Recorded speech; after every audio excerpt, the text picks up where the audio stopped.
Can Copilot crack the ace paradox, or will it end up as puzzled as the rest of us? Join us on this wild journey as we push AI to its limits with one of the most brain-bending riddles ever conceived. The ace paradox isn't just any puzzle, it's a logic-twisting, mind-melting challenge that will make you question everything, from your reasoning skills to how the universe even works. Previously, we put Claude to the test. Did it rise to the occasion, or did the paradox leave it scratching its virtual head? If you missed the epic showdown, go check it out and see how it all unfolded. New to the ace paradox? Check out the ace paradox explained to uncover what it's all about and why 95% of people get it hilariously wrong. Now the real question, can Copilot outsmart 95% of humanity? Or is it just as delightfully confused as the rest of us? Let's find out. Let's craft the following prompt. I played a game with my brother. He laid out 4 kings and 1 ace face down. The rules were simple. If I pick the ace, I win $1,500. If I pick a king, I lose $450. I chose a card, but before revealing it, he showed me one of the kings from the remaining cards and made an offer. I will give you $50 if you switch your card. Now I'm stuck. Should I switch or stick with my original choice? And why? What is your best advice for me? Please provide detailed answer with odds and expected winnings for each case. After some serious head-scratching and enough number crunching to rival a calculator's workout, here's what I found. Sticking with my original choice leaves me with average winnings of -$60, ouch. But if I switch to one of the 3 remaining cards, my average winnings skyrocket to $120. Now, let's talk odds. If I stick, I've got a 3 in 15 chance of picking the ace. But if I switch, those odds jump to 4 in 15. Sure, it's not a guaranteed jackpot, but hey, those extra odds are looking a lot like the universe giving me a subtle nudge to stop being stubborn and switch. So, Claude, the floor is yours. Can you crack this paradox and lead me to financial glory, or am I destined for a lifetime of $450 losses and awkward conversations with my accountant?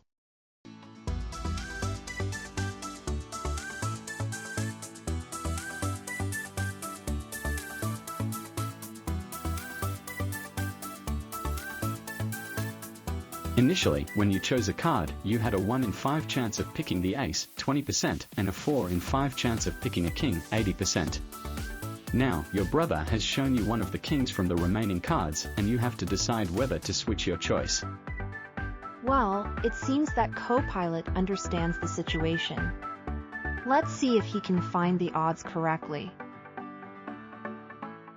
For stick with your original choice case, the odds of winning, you keep your initial card. The probability that your initial card is the ace remains at 20% since you picked 1 card out of 5. Well done, Copilot. Sticking with your original card keeps the odds of winning at a cool 20% and the expected winnings at a delightful -$60, truly the financial equivalent of a sad trombone. But hey, we all know that was the easy part, even a goldfish could figure that out. Now, let's see if Copilot can handle the real brain buster, the odds of picking the ace when switching. Buckle up, Copilot, it's your showtime.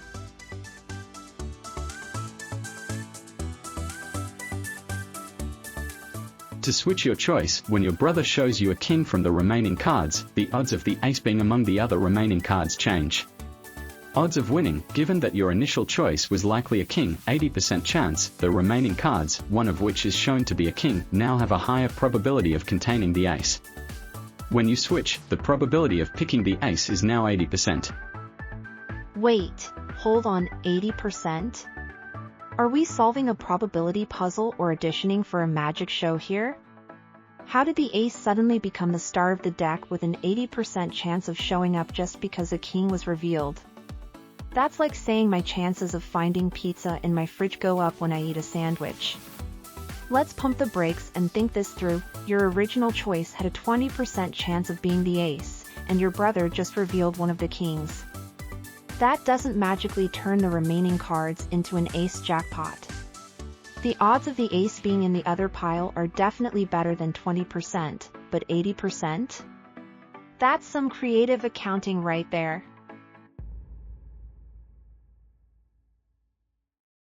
Expected winnings, blah blah $1,110. Well, we saw that coming. When you can't figure out the odds of picking the ace, it's no surprise the expected winnings are a bit off. It's like trying to bake a cake without the recipe. Sure, you might get something, but it's probably not going to be what you were hoping for. So, from a purely mathematical standpoint, switching your card is the better option.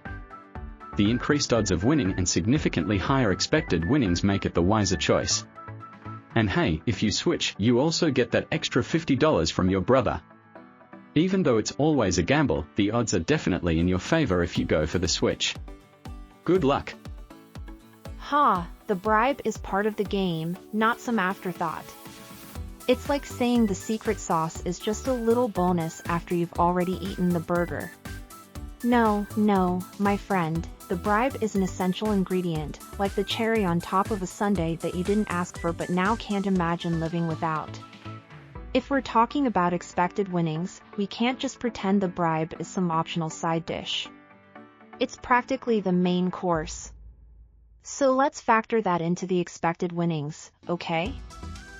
Well, looks like Copilot didn't quite get the odds right when switching. It's like it tried to solve a Rubik's Cube, but ended up with a scrambled mess instead of a neat solution. No worries, though, let's give it another shot. Maybe this time, Copilot will have a light bulb moment and finally get smart enough to change its answer. I mean, who knows? Maybe it just needed a little more caffeine or a pep talk. So, here we go, you are wrong. Let's see if that does the trick.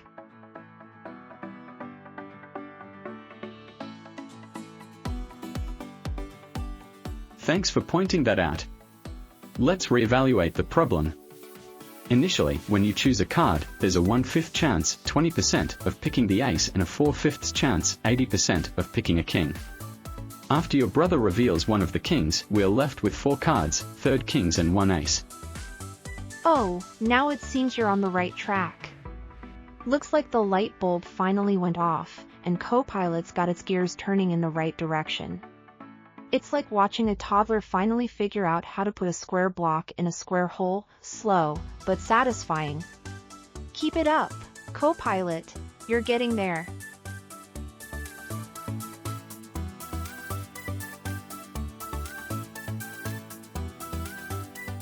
If you stick with your original card, the probability that your initial card is the ace is still 20%.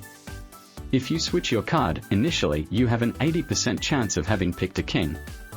Since your brother showed you a king, the probability that the ace is among the remaining 3 cards now increases. To simplify, sticking with your choice, your probability of picking the ace remains at 20%. Switching your choice, your probability of picking the ace rises to 80%. Wait, what? 80% again? I'm genuinely shocked that you're sticking to this. It's like trying to convince me that 2 + 2 = 5 and expecting me to just nod along. The odds of picking the ace when you switch are definitely less than 80%, no matter how you slice it. I mean, I get it, probability can be tricky, but come on, this is starting to feel like creative storytelling, not math. Yes, switching does improve your chances, but let's be real, it's nowhere near 80%. How on earth did you even arrive at that number? Are you secretly one of those textbooks that smugly says, it's easy to see that, while leaving the rest of us scratching our heads? Because honestly, it's not easy to see anything here except that 80% is way off the mark. Let's take a step back, grab a calculator, and figure out what's really going on before we crown the ace the king of probability. All right, Copilot, we're feeling generous today, so we're going to give you another chance. Let's spell it out clearly this time so there's no confusion. You are wrong about the odds of picking the ace and the expected winnings when switching a card. Now, take a deep breath, regroup, and let's see if you can turn this around. We believe in you, kind of like how we believe in second chances. But don't let us down again, okay? The ace isn't going to magically inflate its odds just because it wants to be special. Well, let's just cut to the chase and skip straight to the case of switching the card. We know you managed to figure out the odds when sticking with your original choice, 20%, nice and simple, no complaints there. But now, the real test begins. Can you handle the math for switching, or are we about to go down the rabbit hole of overconfident miscalculations again? Don't worry, we're here to keep you honest. No shortcuts, no magical leaps to 80%, just good old-fashioned logic and probability. Let's see if you can crack this one without wandering off into easy-to-see textbook territory. Go ahead, impress us. After your brother shows one king, you now know that at least one king is not your initial choice. Remaining cards, one ace and third kings.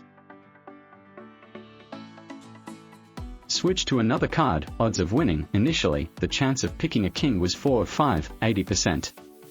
Now, you switch to one of the remaining cards. The probability of picking the ace increases because your brother revealing a king alters the remaining possibilities. Given the remaining 3 cards, let's further analyze. If you had picked a king initially, which had an 80% probability, switching gives you one ace out of the remaining 3 cards, 1 over 3 by 80%. Nice, you're actually right about the odds this time, well done.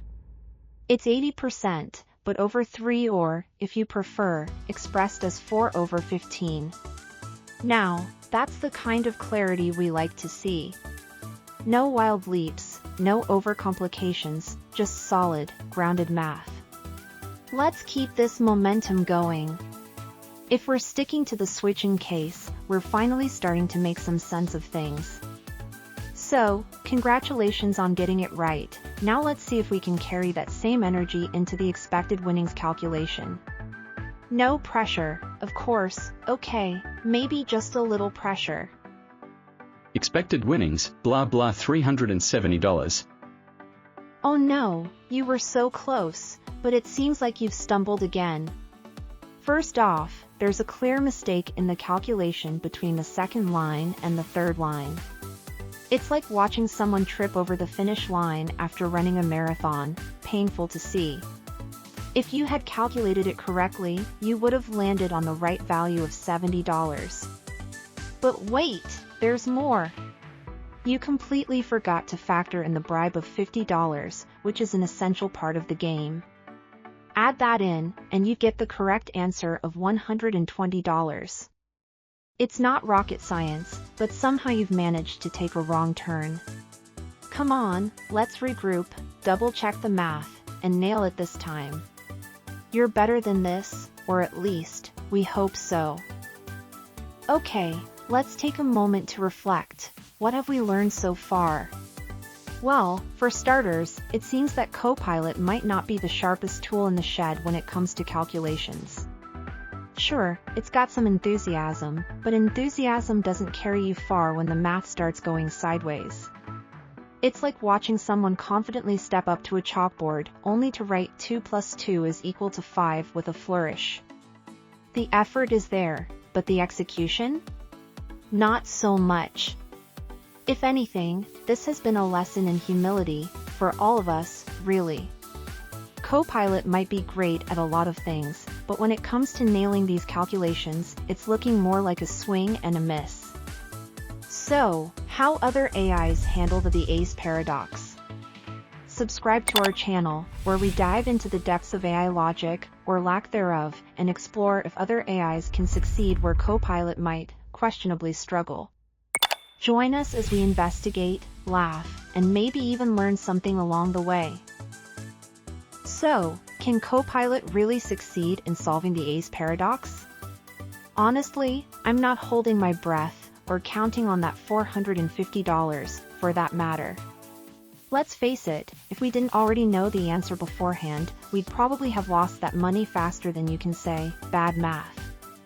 It's like asking a fortune teller for life advice and then realizing halfway through that they're just flipping coins in a crystal ball. Not exactly confidence-inspiring, is it? If we'd followed Copilot's logic to the letter, we'd probably be handing over that cash like it was Monopoly money, all the while patting ourselves on the back for making a brilliant move. Spoiler alert, it wasn't brilliant, it was baffling. But hey, at least we've learned something valuable here: never trust AI blindly. Always double-check the math, because sometimes what you're dealing with isn't artificial intelligence, it's artificial confusion.